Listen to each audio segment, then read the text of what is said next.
xoolal bu ñaari aksi taxawee nii man seen diggante lay taxaw bu ko defee man la ñuy bàyyi xel te sa baaraam yi yow xoolal da ngay aw seen ginnaaw. ah si xam naa ngay rocceeku may rocceeku kase. xoolal ma Kamavinga la mu paas man booy bi comme dëmm.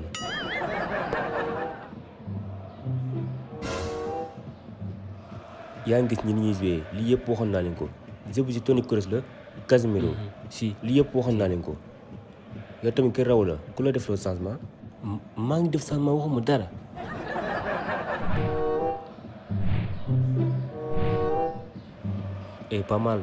pas mal baax na bu fi jooy da nga gaaw jooy nag yow Fall. waaw sa waay sigil Mourinho doo may benn photo ngi yàlla ak yonent bi andi waaw da nga koy def rotation ndax daana woon sa téléphone bi mokk na de fii ngi bës teel